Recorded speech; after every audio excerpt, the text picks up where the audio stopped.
राधे राधे।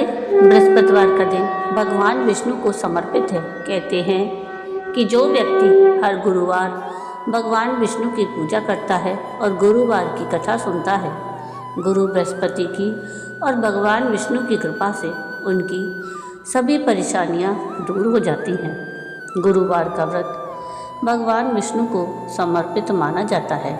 गुरुवार की व्रत कथा में कई ऐसी बातें बताई गई हैं जिन्हें मनुष्य को ध्यानपूर्वक अपनाना चाहिए। कहते हैं कि जो व्यक्ति श्रद्धा भाव से गुरुवार को भगवान विष्णु की पूजा करता है और गुरुवार के व्रत की कथा कहता और सुनता है, उसकी गरीबी और कष्ट को भगवान विष्णु दूर कर देते हैं। जीवन में सुख समृद्धि के लिए गुरुवार के दिन आप भी इस गुरुवार के व्रत की कथा को सुने या पढ़ें। राधे राधे। ब्रिजधाम चैनल में आप सबका स्वागत है। आज के इस वीडियो में हम गुरुवार के व्रत की कथा सुनेंगे। अगर आपको ये पसंद आए तो प्लीज़ इसको लाइक शेयर ज़रूर कीजिएगा। भारतवर्ष में एक प्रतापी और दानी राजा राज्य करता था। वह नित्य गरीबों और ब्राह्मणों की सहायता करता, किंतु यह बात उसकी रानी को अच्छी नहीं लगती थी। वह ना तो गरीबों को दान देती और ना ही भगवान का पूजन करती और राजा को भी दान देने से मना किया करती थी। एक दिन राजा शिकार खेलने वन को गए हुए थे तो रानी महल में अकेली थी। उसी समय बृहस्पति देव साधु वेश में राजा के महल में भिक्षा के लिए आए और भिक्षा मांगी। रानी ने भिक्षा देने से इनकार किया और कहा, हे साधु महाराज, मैं तो दान पुण्य से तंग आ गई हूँ। मेरा पति सारा दिन सारा धन लुटाते रहते हैं। मेरी इच्छा है कि हमारा तो सारा धन नष्ट हो जाए और फिर ना रहेगा बांस और ना बजेगी बांसुरी। साधु ने कहा, देवी, तुम तो बड़ी विचित्र हो। धन और संतान तो सभी चाहते हैं। पुत्र और लक्ष्मी तो पापी के घर में भी होनी चाहिए। यदि तुम्हारे पास अधिक धन है तो भूखों को भोजन दो, प्यासों के लिए प्याऊ बनवाओ, मुसाफिरों के लिए धर्मशालाएं खुलवाओ। जो निर्धन अपनी कुंवारी कन्याओं का विवाह नहीं कर सकते, उनका विवाह करा दो। ऐसे और कई काम हैं जिनके करने से तुम्हारा यश लोक परलोक में फैलेगा। परंतु रानी पर उपदेश का कोई प्रभाव ना पड़ा। वह बोली, महाराज, आप मुझे कुछ ना समझाएं। मैं ऐसा धन नहीं चाहती जो हर जगह बांटती फिरूं। साधु ने उत्तर दिया, यदि तुम्हारी ऐसी इच्छा है तो तथास्तु। तुम ऐसा करना कि बृहस्पतिवार को घर लीपकर पीली मिट्टी से अपना सिर धोकर स्नान करना, भट्टी चढ़ाकर कपड़े धोना। ऐसा करने से तुम्हारा सारा धन नष्ट हो जाएगा। इतना कहकर वे साधु महाराज वहाँ से अंतर्ध्यान हो गए। साधु के कहे अनुसार सारी बातों को पूरा करते हुए रानी को केवल 3 बृहस्पतिवार ही बीते थे कि उसकी समस्त धन संपत्ति नष्ट हो गई।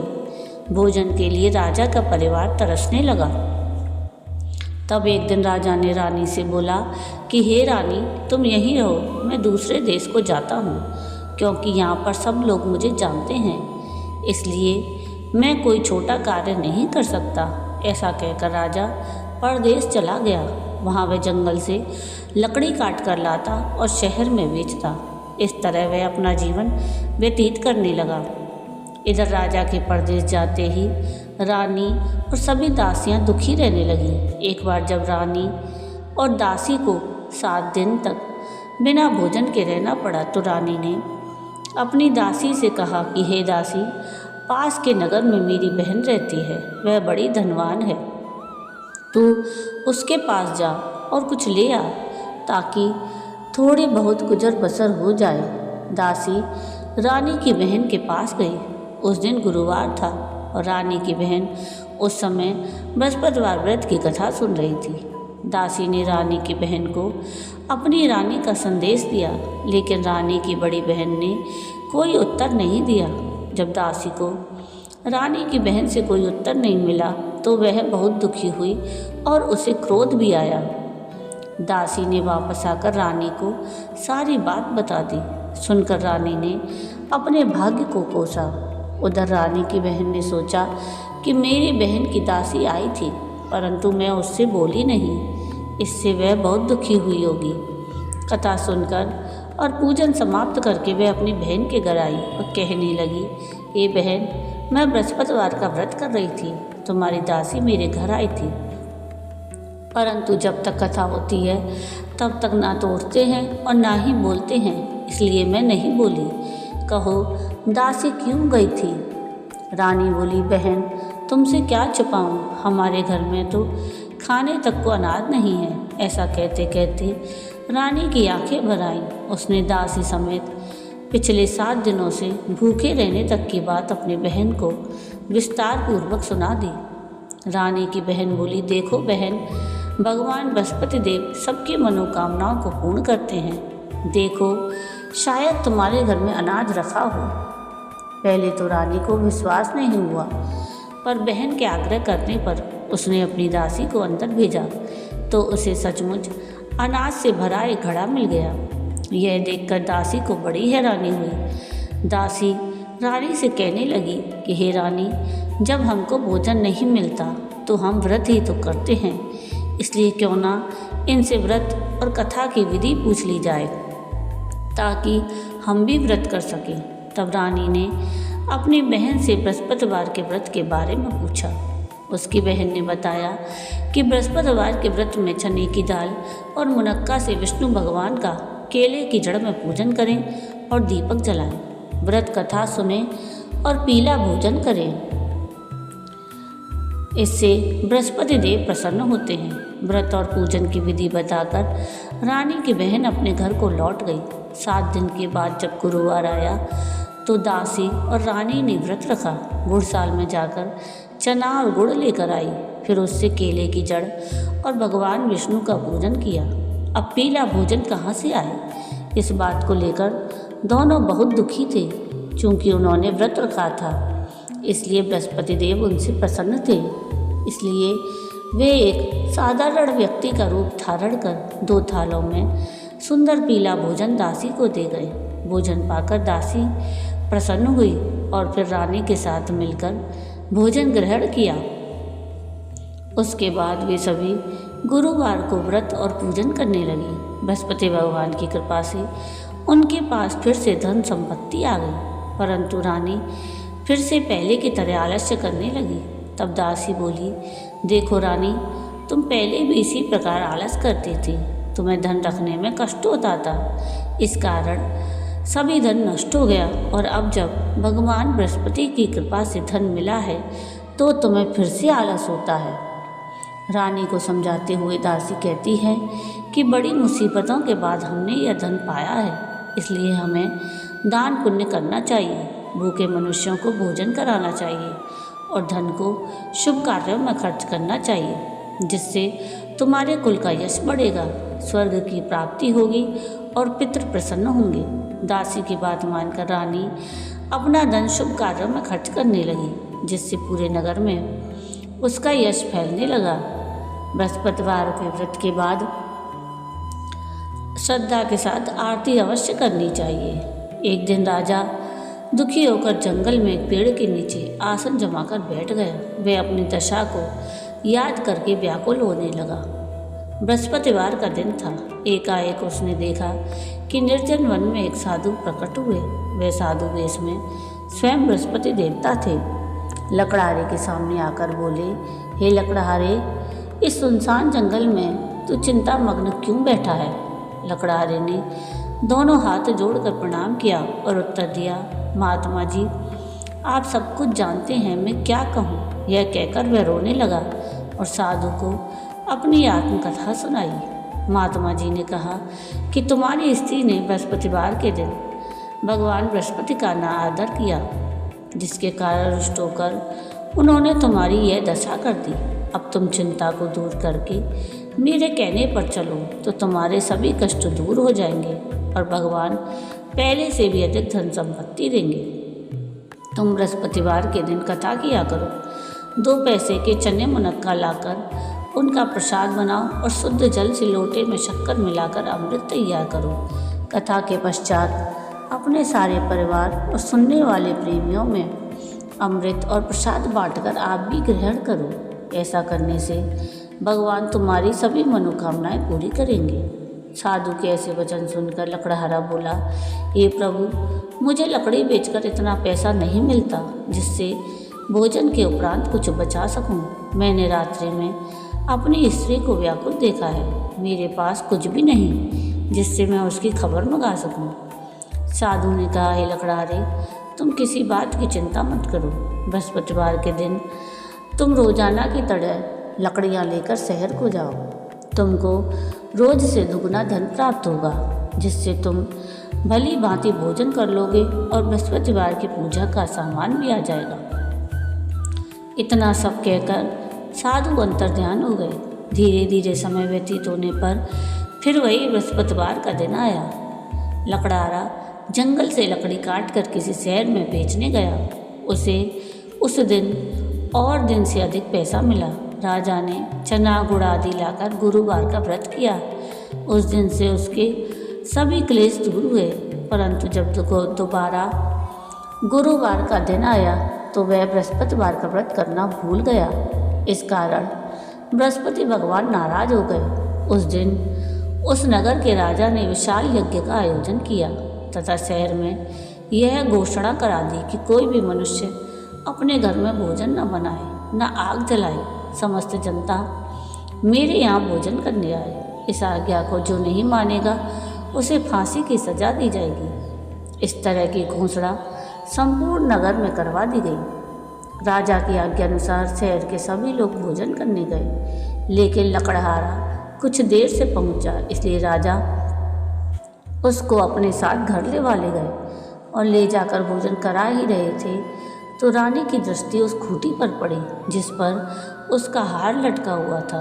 वह वहाँ पर दिखाई नहीं दिया। रानी ने निश्चय किया कि मेरा हार अवश्य इस मनुष्य ने चुरा लिया है।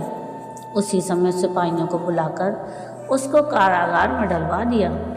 जब लकड़हारा कारागार में पड़ गया और वह दुखी होकर सोच विचार करने लगा कि ना जाने कौन से पूर्व जन्म के कर्म से मुझे यह दुख प्राप्त हुआ है, और वह उसी साधु को याद करने लगा जो कि जंगल में मिला था।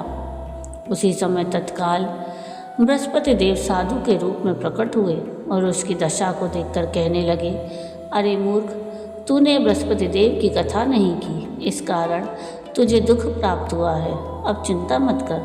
बृहस्पतिवार के दिन कारागार के दरवाजे पर 4 पैसे पड़े मिलेंगे। उनसे तू बृहस्पति देव की पूजा करना, तेरे सभी कष्ट दूर हो जाएंगे। बृहस्पतिवार के दिन उसे 4 पैसे मिले। लकड़हारे ने कथा कही। उसी रात्रि को बृहस्पति देव ने नगर के राजा को स्वप्न में कहा कि हे राजा, तूने जिस आदमी को कारागार में बंद कर दिया है वह निर्दोष है, वह राजा है, उसे छोड़ देना। रानी का हार उसी खूंटी पर लटका हुआ है। अगर तू ऐसा नहीं करेगा तो मैं तेरे राज्य को नष्ट कर दूंगा। इस तरह रात्रि के स्वप्न को देखकर राजा प्रातःकाल उठा और खूंटी पर हार देखकर लकड़हारे को बुलाकर क्षमा मांगी और लकड़हारे को योग्य सुंदर वस्त्र आभूषण देकर विदा कर दिया। बृहस्पति देव की आज्ञा अनुसार लकड़हारा अपने नगर को चल दिया। राजा जब अपने नगर के निकट पहुंचा तो उसे बड़ा आश्चर्य हुआ। नगर में पहले से अधिक बाग, तालाब, कुएं और बहुत सी धर्मशाला, मंदिर आदि बन गए थे। राजा ने पूछा कि यह किसका बाग और धर्मशाला है। तब नगर के सब लोग कहने लगे, यह सब रानी और बांदी के हैं। तो राजा को बड़ा आश्चर्य हुआ और गुस्सा भी आया। जब रानी ने यह खबर सुनी कि राजा आ रहे हैं तो उन्होंने दासी से कहा कि हे दासी, देख, राजा हमको कितनी बुरी हालत में छोड़ गए थे। हमारी ऐसी हालत देखकर कहीं वे लौट ना जाएं, इसलिए तू दरवाजे पर खड़ी हो जा। आज्ञा अनुसार दासी दरवाजे पर खड़ी हो गई। राजा आए तो उन्हें अपने साथ लेवा लाई। तब राजा ने क्रोध करके अपनी रानी से पूछा कि यह धन तुम्हें कैसे प्राप्त हुआ।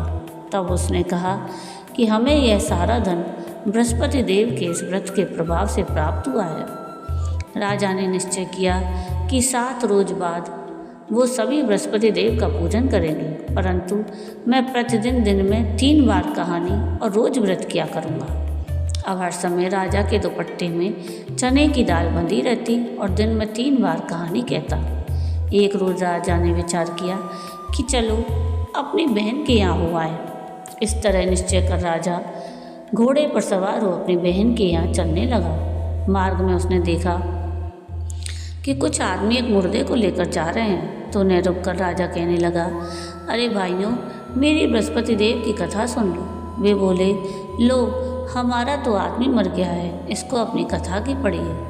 परंतु कुछ आदमी बोले, अच्छा कहो, हम तुम्हारी कथा भी सुनेंगे। राजा ने दाल निकाली और जब कथा आधी हुई थी कि मुर्दा हिलने लग गया, और जब कथा समाप्त हुई तो वह मुर्दा राम राम करके मनुष्य उठकर खड़ा हो गया। आगे मार्ग में उसे एक किसान खेत में हल चलाता मिला। राजा ने उसे देख उससे बोला, अरे भैया, तुम मेरी बृहस्पतिवार की कथा सुन लो। किसान बोला, जब तक मैं तेरी कथा सुनूंगा तब तक 4 हरैया जोत लूँगा। जा अपनी कथा किसी और को सुनाना। इस तरह राजा आगे चलने लगा। राजा के हटते ही बैल पछाड़ खाकर गिर गए और किसान के पेट में बड़ी जोर का दर्द होने लगा। उस समय उसकी माँ रोटी लेकर आई। उसने जब यह देखा तो अपने बेटे से सब हाल पूछा और बेटे ने सब हाल कह दिया। तो बुढ़िया दौड़ी दौड़ी उस घुड़सवार के पास गई और बोली कि मैं तेरी कथा सुनूंगी, तू अपनी कथा मेरे खेत पर चलकर ही कहना। राजा ने बुढ़िया के खेत पर जाकर कथा कही, जिसके सुनते ही वह बैल उठ खड़े हुए और किसान के पेट का दर्द भी बंद हो गया। ऐसा करते करते राजा अपनी बहन के घर पहुंचा। बहन ने भाई की खूब मेहमानी की। दूसरे रोज़ प्रातःकाल राजा जगा तो वह देखने लगा कि सब लोग भोजन कर रहे हैं। राजा ने अपनी बहन से कहा कि ऐसा कोई मनुष्य है जिसने भोजन नहीं किया हो, जो मेरी बृहस्पतिवार की कथा सुन ले। बहन बोली, भैया, यह देश ऐसा ही है, यहाँ पहले लोग भोजन करते हैं, बाद में अन्य काम करते हैं। अगर कोई पड़ोस में हो तो देख आऊँ। वह ऐसा कहकर देखने चली गई, परंतु उसे कोई ऐसा व्यक्ति नहीं मिला जिसने भोजन ना किया हो। अतः वह एक कुमार के घर गई जिसका लड़का बीमार था। उसे मालूम हुआ कि उनके यहाँ 3 रोज से किसी ने भोजन नहीं किया है। रानी ने अपने भाई की कथा सुनने के लिए कुमार से कहा तो वह तैयार हो गया। राजा ने बृहस्पतिवार की कथा कही, जिसको सुनकर उस कुमार का लड़का ठीक हो गया। अब तो राजा की प्रशंसा होने लगी। एक रोज़ राजा ने अपनी बहन से कहा कि बहन, अब हम अपने घर जाएंगे, तुम भी तैयार हो जाओ। राजा की बहन ने अपनी सास से कहा तो सास ने कहा, हाँ चली जा, परंतु अपने लड़कों को मत ले जाना, क्योंकि तेरे भाई की कोई औलाद नहीं है। बहन ने अपने भाई से कहा कि भैया, मैं तो चलूँगी पर बालक कोई नहीं जाएगा। राजा बोला कि जब कोई बालक नहीं चलेगा तब तुम ही क्या करोगे। बड़े दुखी मन से राजा अपने नगर को लौट आया। राजा ने रानी से कहा कि हम निर्वंशी हैं, हमारा मुंह देखने का धर्म नहीं है और कुछ भोजन आदि नहीं किया। रानी बोली, हे प्रभु, बृहस्पति देव ने हमें सब कुछ दिया, वह हमें औलाद अवश्य देंगे। उसी रात बृहस्पति देव ने राजा से स्वप्न में कहा, हे राजा, उठ, सभी सोच त्याग दे, तेरी रानी गर्भ से है। राजा को यह बात सुनकर बड़ी खुशी हुई। 9वें महीने में रानी के गर्भ से एक सुंदर पुत्र पैदा हुआ। तब राजा बोला कि हे रानी, स्त्री बिना भोजन के रह सकती है पर बिना कहे नहीं रह सकती। जब मेरी बहन आए तो मुझसे कुछ मत कहना। रानी ने सुनकर हाँ कर दिया। जब राजा की बहन ने यह शुभ समाचार सुना तो वह बड़ी खुशी हुई और बधाई लेकर अपने भाई के यहाँ आई। तभी रानी ने कहा कि घोड़ा चढ़कर तो नहीं आई, गधा चढ़ी आई। राजा की बहन बोली, भाभी, मैं इस प्रकार ना कहती तो तुम्हें औलाद कैसे मिलती। बृहस्पति देव ऐसे ही हैं, जैसी जिसके मन में कामना हो सभी मनोकामनाएं पूर्ण करती हैं। जो सद्भावना पूर्वक बृहस्पतिवार का व्रत करता है और कथा पढ़ता अथवा सुनता है और दूसरों को सुनाता है, बृहस्पति देव उसकी सभी मनोकामनाएं पूर्ण करते हैं। जय बृहस्पति देव की। तो ये थी बृहस्पतिवार व्रत की कथा। आपको आज की ये कथा कैसी लगी मुझे कमेंट करके ज़रूर बताइएगा। और अगर आपको आज की ये कथा पसंद आई हो तो प्लीज़ इसको लाइक शेयर ज़रूर कीजिएगा और प्लीज़ मेरे चैनल को सब्सक्राइब कीजिएगा और कमेंट में राधे राधे ज़रूर लिखिएगा। वीडियो पूरा देखने के लिए थैंक यू। राधे राधे।